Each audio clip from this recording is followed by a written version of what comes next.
بات تھی جو بہت زیادہ ٹیلی ویژن پہ فلیش کی گئی اور بار بار دکھایا گیا میری تصویر لگا کے اور دوسرا بی بی کی تصویر لگا کے. تو ہم نے یہی نالش کی تھی کہ یہ کس قانون کے تحت کرتے ہیں. یہ جو پاکستان سارے میں ایک سیکیورٹی اسٹیٹ بنا دیا ہے اور کسی کا فون جو ہے وہ محفوظ نہیں ہے اس میں. حالانکہ فون کا مطلب ہی یہ ہے کہ وہ کالر اور ریسیور کے درمیان جو کانورسیشن ہے, جو بات چیت ہو رہی ہے, وہ کسی کو حق نہیں ہے سننے کا.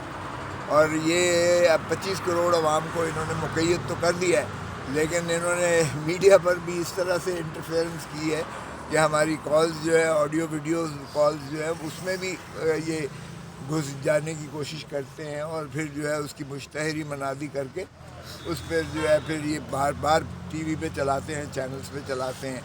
تو آج یہی پیمرا کے ہیڈ کو بھی, چیئرمین کو بھی بلایا ہوا تھا, آج پی ٹی اے کے چیئرمین کو بھی بلایا ہوا تھا. ان کی جانب سے فارمر اٹارنی جنرل عرفان قادر صاحب پیش ہوئے اور شہزاد صاحب بیرسٹر پیش ہوئے اور دوسرے سارے وکلاء قاضی صاحب پیش ہوئے.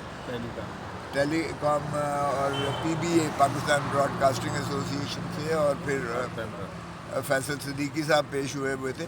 تو ساری ایجنسیز کو بھی بلایا ہوا ہے. پرائم منسٹر کے پرنسپل سیکرٹری نے بھی اس کو بھی جواب طلب کیا تھا. سبھی کہہ رہے ہیں کہ یہ جو ہے غیر آئینی, غیر قانونی طور پر یہ جو ہے اس کا کوئی جواز نہیں ہے کہ جو پرائیویٹ مداخلت کرتے ہیں کالز کے اندر, جو انٹرسیپٹ کرتے ہیں, اس کا کوئی جسٹیفیکیشن نہیں ہے. تو جج صاحب یہی کوشش کر رہے ہیں کہ پھر یہ کس طرح سے پاکستان میں یہ ہو رہا ہے کہ کسی کی بھی سیکیورٹی سیکیور نہیں ہے. کانورسیشن جو ہے, بات چیت جو ہے آپس میں, اب ایک وکیل اور سائل کے درمیان کوئی جو کال ہوتی ہے, جو بات چیت ہوتی ہے, وہ قانون میں بھی پریویلیجڈ ہے اور آئین میں بھی اس کی پریویلیج ہے. اور آرٹیکل 14 کو دیکھیں, یعنی وہ ڈگنیٹی اس کی جو ہے, آنر اس کا جو ہے وہ انوائلیبل ہے. آئین کے تحت بنیادی حقوق کے طور پر اس میں مسلم ہے کہ اس میں کوئی مداخلت نہیں کر سکتا ہے, کوئی سن نہیں سکتا ہے, کوئی دخل. یہ کوئی 1885 کا جو ہے ٹیلی گراف ایکٹ کی حوالہ دیتے ہیں, پھر 1996 کے ٹیلی گراف ایکٹ کی دفعہ 54 کا حوالہ دیتے ہیں. لیکن اس میں بھی وفاقی حکومت نے کہہ دیا کہ ہم نے کسی کو آتھرائز نہیں کیا ہوا ہے, کوئی اتھارٹی کو ہم نے اختیار نہیں دیا کہ وہ کسی کی پرائیویٹ کانورسیشن میں کوئی مداخلت کرے. دفعہ ضرور موجود ہے کہ نیشنل انٹرسٹ میں, قومی اگر جو ہے مفاد میں کسی کو آپ نے کال کو انٹرسیپٹ کرنا ہے تو بھی اس کا طریقہ ہے 2015 کے ایکٹ میں کہ میجسٹریٹ سے, کورٹ سے اجازت لیں گے اور پھر اس کے جو ہے وہ انٹرسیپٹ کر سکتے ہیں کال کو. لیکن یہاں کوئی میکانزم نہیں ہے, عجیب سلسلہ ہے, کوئی آ کے اس کو آن نہیں کر رہا ہے. تو جج صاحب نے اب پاکستان بار کونسل کو بھی بلایا ہے, اعتزاز احسن کو مائکس بلایا ہوا ہے اس میں کہ وہ آ کے عدالت کے معاون کے طور پر اس ایشو پر آ کر مدد فرمائے. اب اگلی نیکسٹ ویک کے لیے اس کو دیا ہے اور جج صاحب کی خواہش ہے کہ یہ عوام کا جو بنیادی حقوق ہے اس کا تحفظ کیا جائے, کیونکہ پرائیویسی جو ہے وہ سٹیزنز کے درمیان وہ ایک بنیادی حق کے طور پر ہمارے آئین میں اس کو پروٹیکٹ کیا گیا ہے. اور اس کی جو خلاف ورزی ہو رہی ہے, یہ آئین کی خلاف ورزی کی جا رہی ہے. یہ کوئی بھی کانورسیشن جو ہے کسی کی محفوظ نہیں ہے, حتیٰ کہ ہمارے اپنے کال سارے جو ہے وہ ہم بات نہیں کر سکتے کسی کے ساتھ کھل کے, کیونکہ ہمارے سارے ٹیپ ہیں وہ ہوتے ہیں afford call.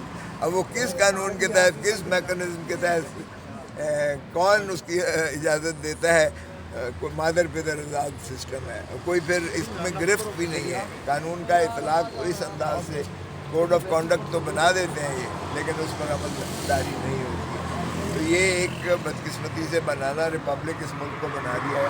Role of law کے نام کی چیز کوئی نہیں ہے.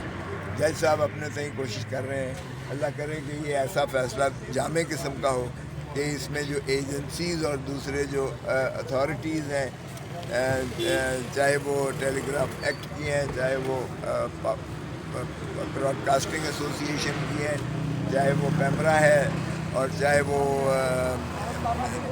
انٹیریئر منسٹری ہے یا ایف آئی اے ہے, یا جو بھی ہے, وہ اس طرح کی حرکتوں سے باز آئیں اور ٹیررسٹ کو تو پکڑتے نہیں ہیں، شرفاء کی جو ہے وہ کال ساری یہ انٹرسیپٹ کرتے ہیں، اور ہمارے سیاستدانوں میں خصوصاً ان کی بہت مہربانی ہے، کیونکہ ہم اپوزیشن کے جو سیاستدان ہیں ہماری تو ساری کالیں جو ہے وہ یہ ریکارڈ کرتے ہیں اور ٹیپ کرتے ہیں.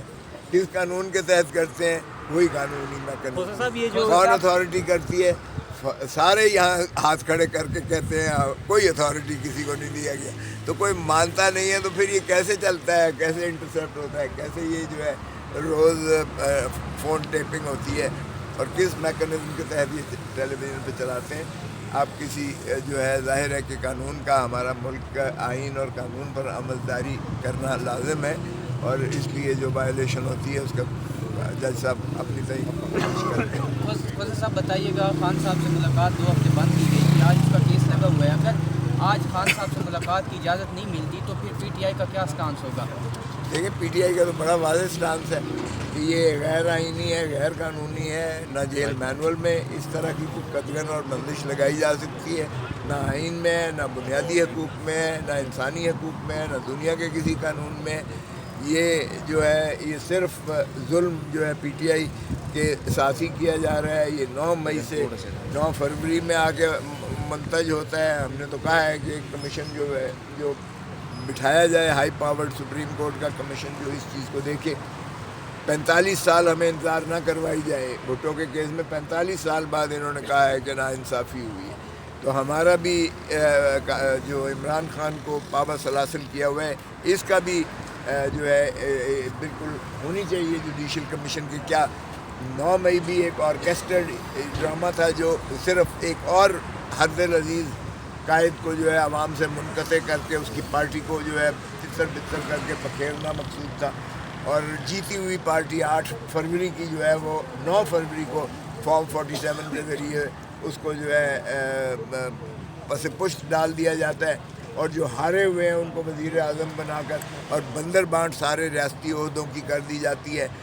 یہ عوام کے خواہشات کے خلاف ہے یہ ایوان جو بیٹھا ہوا ہے، کیونکہ اس ایوان کی تقدس اسی چیز پر محیط ہے کہ منتج ہے کہ عوام کے نمائندے وہاں بیٹھے ہیں، عوام کی وہاں ترجمان بیٹھے ہوئے ہیں، عوام کی اور مستقبل کا فیصلہ کرنے والے لوگ بیٹھے ہوئے ہیں. اگر چور ڈاکو لٹیروں کو اپنی دن دولت یا طاقت کی وجہ سے ان کو جبری جتا کر اور ان کو جو ہے تاج پوشی کروا دی جائے تو یہ قوم اور ملک نہیں مانے گا، اور اس طرح سے نہ حکومت چلے گی نہ ریاست کا. اچھا سر، مقاصد کیا ہو سکتے ہیں عمران خان کے پہ پابندی لگانے کے؟ مین مقاصد کیا لگتا ہے آپ کو کیا ہو سکتے ہیں؟ اس کا مقصد صاف ظاہر ہے کہ ہمیں پہلے انہوں نے جو ہے بطور پارٹی کے انہوں نے منہدم کرنے کی کوشش کی. آفرین ہے، صد آفرین عوام کو، میں ان کو سلوٹ کرتا ہوں جنہوں نے جا کے کینڈیڈیٹ بھی ڈھونڈا ہے اور جنہوں نے سمبل بھی ڈھونڈے ہیں. ہم نے ایک بلہ مانگا تھا، جہیز کا سارا سامان دے دیا. کوئی آلو ڈھونڈ رہا تھا، کوئی بینگن ڈھونڈ رہا تھا، کوئی دروازہ ڈھونڈ رہا تھا، کوئی چارپائی ڈھونڈ رہا تھا، لیکن انہوں نے بلے کو نشان نہیں دینا تھا. انہوں نے عمران خان کو ووٹ دینا تھا، اور انہوں نے چن چن کے دیکھا ہے کہ عمران خان کا امیدوار کون ہے. بلہ لے لینے سے بھی انہوں نے جو ہے اس کا کوئی فرق نہیں پڑا ہے. پاکستان تحریک انصاف کو اور عمران خان کو بھرپور انداز سے انہوں نے ووٹ دیا. سو اس لیے اگر یہ اس قسم کی حرکت کی ہے انہوں نے، اس کے بعد ہماری جو ہے مخصوص نشستیں انہوں نے ٹیک اوور کر لی، مخصوص نشستیں انہوں نے ہماری ٹیک اوور کر لی ہیں. اور اس کے بعد اب چونکہ سینٹ کا الیکشن ہے، یہ سینٹ کے الیکشن میں ہمیں جو ہے نقصان پہنچانے کے لیے ہم سے یہ عمران خان کی ملاقات کو پابندی لگا دی ہے تاکہ مشاورت نہ ہو سکے مؤثر طور سے اور ہمیں سینٹ میں بھی نقصان ہو. تو یہ ہمیں مارجنلائز کرنے کے لیے پاکستان تحریک انصاف کو یہ سارے ڈرامہ اور ساری غیر آئینی اور غیر قانونی جو ہے حرکتیں کر رہے ہیں. اور دوسری بات یہ ہے کہ عمران خان کو یہ اس کی ول پاور کو جو ہے یہ کمزور کرنے کی کوشش ہے، کیونکہ کسی کو اگر آئزولیشن میں 2 ہفتے کے لیے بٹھا دیں تو ظاہر ہے کہ اس کو ذہنی اور جسمانی تکلیف اور اذیت دینے کے مترادف ہے. سو یہ خان کو پھر جانتے نہیں ہیں. خان بہت ہی اسٹرانگ آدمی ہے، خان آئرن مین ہے میں سمجھتا ہوں. خان مرد آہن بھی ہے، مرد حر بھی ہے. اس نے کہہ دیا ہے کہ نہ میں ڈیل کروں گا اور نہ میں ان چور لٹیروں کی طرح ملک چھوڑ کر جاؤں گا، اور میرا مرنا جینا یہی ہے. اور اس نے کہا ہے کہ میں حقیقی آزادی عوام کو دلا کے رہوں گا اور ان کے حقوق کی خاطر میں لڑتا رہوں گا، چاہے پاکستان کی ساری جیلیں ہی کیوں نہ مجھے